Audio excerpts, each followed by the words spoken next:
En América Latina, 32 millones de personas no saben leer ni escribir. Así lo señala la UNESCO en su último informe.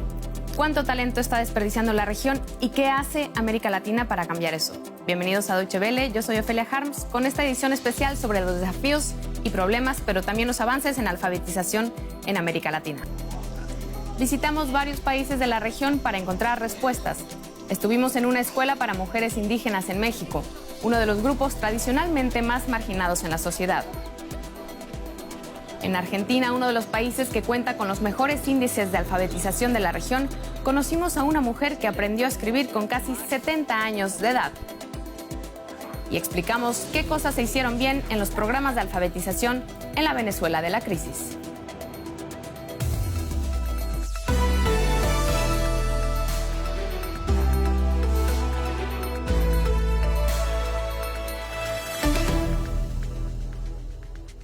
Para la UNESCO, la alfabetización es un derecho humano. Sorprendentemente, para muchos en Alemania, más de 6 millones de adultos tienen dificultades para leer y escribir. Si hablamos de América Latina, México ha logrado reducir el número de personas que no saben leer ni escribir a un 4%, colocándose así por debajo de la media en la región. Sin embargo, entre las comunidades indígenas, la tasa de analfabetismo es hasta 4 veces mayor. A sus 57 años, Emma no sabe leer ni escribir. Perdió a sus padres cuando era pequeña y desde entonces tuvo que trabajar. Abandonó su comunidad en la Sierra del Estado de México por falta de empleo y junto a sus 7 hijos se instaló en la capital. En este centro de capacitación en lenguas originarias encontró la oportunidad para estudiar.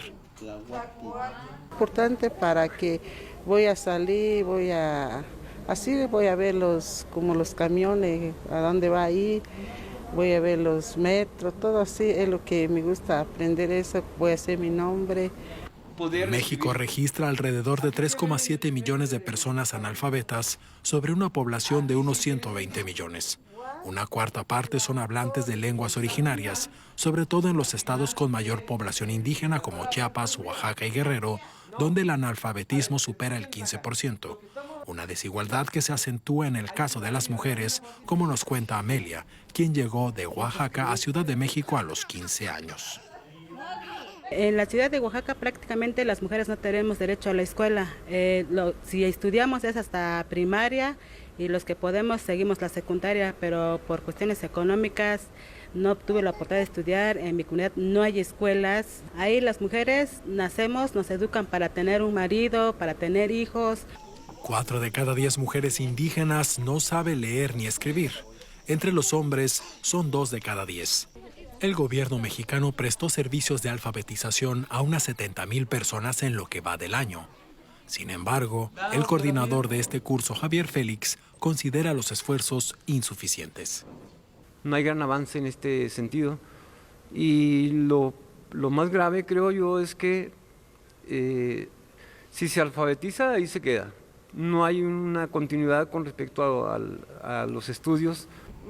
Ante esos obstáculos, algunos organismos han expresado su preocupación ante el gobierno por la reducción del 10% del presupuesto para el Instituto Nacional de Educación para Adultos, encargado de las tareas de alfabetización. Su director, Rodolfo Lara, asegura que el problema no es de recursos, sino las dificultades de accesibilidad. Este es un tema donde se encuentran estas comunidades en el interior de la República. La diferencia de las lenguas es un tema importante, no obstante que tenemos los contenidos y también a los asesores que tienen el manejo de la lengua, pero eso lo hace un tanto cuanto complicado, ¿no? Un desafío urgente para que los niños indígenas no tengan que esperar hasta los 57 años, como Emma, para poder escribir su nombre. De la misma manera que En los últimos 3 años, México ha reducido un punto la tasa de población analfabeta hasta el 4%, 2 puntos por debajo de la media en Latinoamérica y el Caribe. Sin embargo, todavía se encuentra muy alejado de la casi plena alfabetización de países como Argentina, Bolivia, Chile, Costa Rica y Ecuador. Argentina es el segundo país con menor nivel de analfabetismo de Latinoamérica, solo después de Uruguay. El 1,9% de la población adulta en Argentina no sabe leer ni escribir. Sin embargo, hay regiones donde el índice de personas analfabetas es superior, como en la provincia norteña del Chaco. DW estuvo en esa región. Regina Vallejos, una ama de casa de 71 años, con 5 hijos, 20 nietos y 5 bisnietos. A los 67 años, una alfabetizadora organizó una reunión en casa de una vecina y la invitó a aprender a leer y escribir. Impulsada por sus hijos, aceptó. Me daban papeles para que yo lea y no podía leer, por eso empecé a estudiar. Tras alfabetizarse, Regina completó la escuela primaria que había abandonado de niña. Ahora puede ayudar a la educación de su familia. Cuando van los nietos a la escuela me dice cómo tienen que hacer una oración y yo le decía. Regina ha sido invitada a la apertura de un curso de alfabetización de 8 meses, como el que ella aprobó. También asiste Rosana Fernández, quien coordina aquí en Sáenz Peña y otras 3 localidades el plan de alfabetización de la provincia de Chaco, en el noreste argentino. El programa se inspira en la teoría del pedagogo brasileño Paulo Freire. Estamos desarrollando trabajo de articulación con distintas ONG, fundaciones, iglesias. Estamos llevando centros de alfabetización a esos lugares. Un centro de alfabetización, para que se entienda, es un lugar a donde se reúnen 4 o 5 personas que no saben leer ni escribir. Los alfabetizadores son voluntarios, pero el plan requiere de materiales que están menguando por la crisis argentina. En 2011, con apoyo del Gobierno Nacional, se había extendido a 125 centros en Sáenz Peña y alrededores. En 2017 se acabó el respaldo nacional y quedaron solo 20 centros con 91 alumnos. Rosana Tirado da clases de primaria a mayores de 14 años, incluidas 3 madres adultas analfabetas. Explica que el Estado incentiva los estudios primarios con ayudas sociales. Contenta, que aprendí muchas cosas.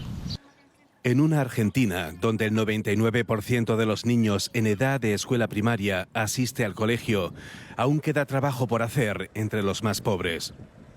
Las ayudas sociales condicionadas a la capacitación contribuyen a la lucha contra el analfabetismo, pero el combate se hace difícil con un presupuesto educativo ajustado. Y precisamente desde Argentina tenemos oportunidad de hablar con Manuel Álvarez Trongé. Él es secretario general de la Red Latinoamericana por la Educación Reduca. Señor Álvarez, le saludo desde Berlín y me gustaría preguntarle, ¿es el índice de analfabetismo el único o el mejor indicador para medir aspectos como la formación o preparación de las personas? Pienso en otros aspectos como la deserción escolar, que posiblemente mide más factores y nos habla de otra realidad y de otros problemas en Latinoamérica. Sí, buenos días. La situación en Latinoamérica tiene que tener muy claro que esta es una de las regiones más desiguales de la Tierra, con aproximadamente 200 millones de pobres. El índice de pobreza promedio es alrededor del 30%. Esta es una situación inescindible de la educación porque hace a la educabilidad de los menores. El problema nuestro, como lo señala la Red Reduca, de la que soy parte, es que la exigencia a los gobiernos, nosotros la llamamos aprender es más que estar en la escuela. Es cierto que los índices de matrícula han aumentado, pero tenemos un gran problema de deserción en la secundaria. Aproximadamente el 50% no termina sus estudios obligatorios. Ese es un índice que hay que tener en cuenta porque significa que muchos abandonan y aquellos que sí terminan no reúnen las condiciones para la vida adulta. Ese es nuestro problema de calidad educativa. Y por supuesto el problema de inequidad que también tenemos que llevar a la mesa porque existen muchísimas diferencias, una gran brecha entre aquellos diferentes estratos sociales.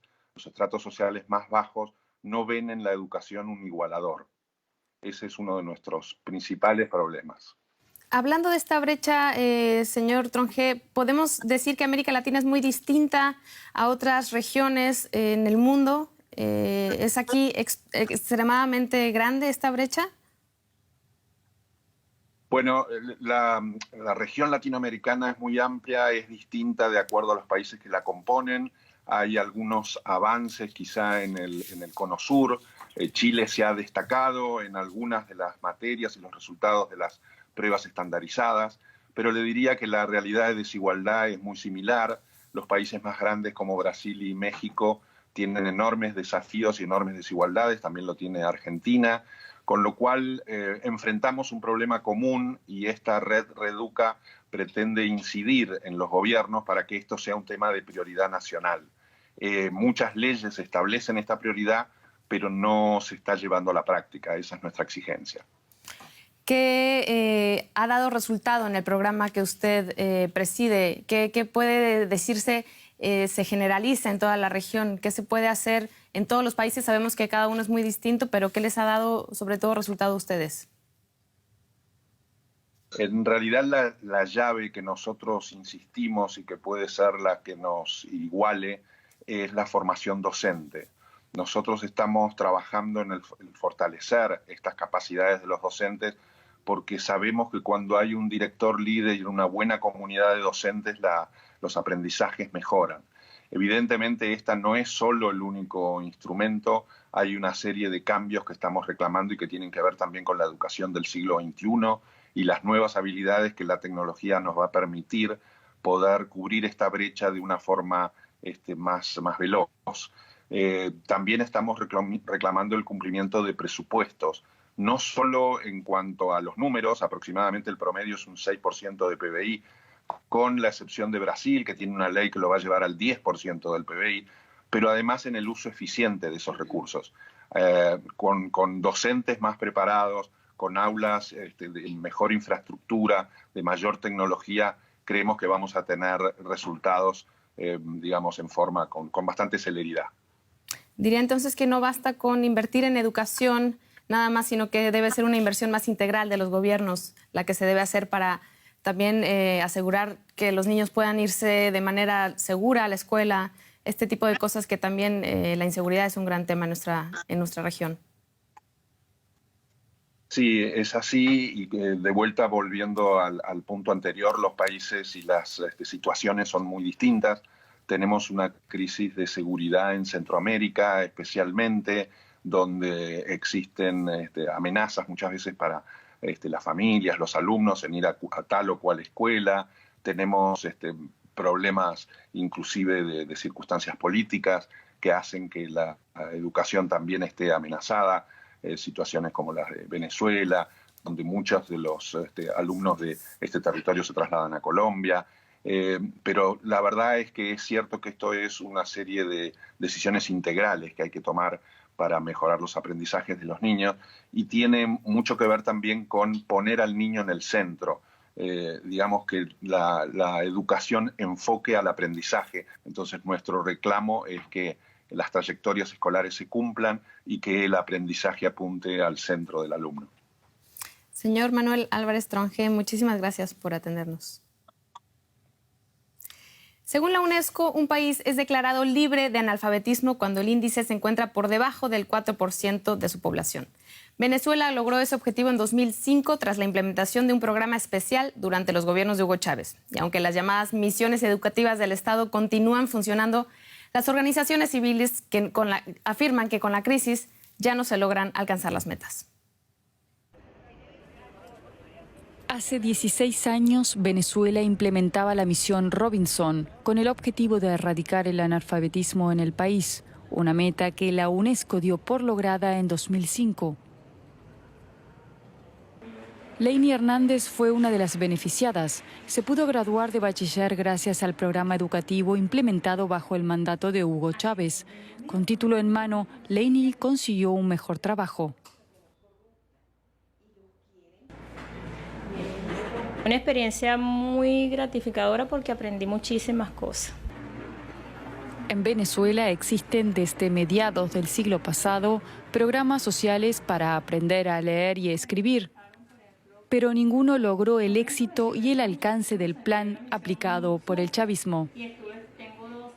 Muchísimo, ha ayudado a mucha gente a saber leer y escribir, a manejar sus cuentas en los bancos, todas esas cosas. Ha sido productivo en esta parte, sobre todo los abuelitos, que son los más que se deberían incentivar a eso, porque hay muchos abuelitos que a veces van al banco y no te saben usar las tarjetas. Eso, la misión Robinson ha ayudado muchísimo a eso. En esta conferencia, varias organizaciones civiles se han reunido para evaluar el Objetivo de Desarrollo Sostenible de la UNESCO referente a la educación. Expertos como Nancy Hernández han sido invitados para explicar la situación actual de la educación en Venezuela. Los atributos que garantizan ese derecho a educación no están garantizados. No hay transporte, no hay vestidos, no hay calzado, no hay dotación, no hay docentes, no hay alimentación escolar, no hay seguridad. Eso imposibilita acceder a la escuela. Para las organizaciones de la sociedad civil, las pautas de la Agenda 2030 no están siendo cumplidas por el Estado, ya que la educación a través de las misiones en Venezuela no suele ser de calidad. Tenemos personas que son analfabetas funcionales que salen del sistema educativo sin las competencias de alfabetismo mínimo y han sido certificados como egresados de primaria o como bachilleres, pero siguen siendo analfabetas funcionales porque no tuvieron toda la formación que se debería en la escuela. No es el caso de Lainey, que agradece lo aprendido entonces en la misión y que espera que la educación siga siendo una prioridad también en tiempos de crisis. Y con esta historia nos despedimos. Los invitamos a seguir conectados a DW por YouTube, por nuestra página de internet y por supuesto por Twitter y Facebook. Gracias por acompañarnos una vez más.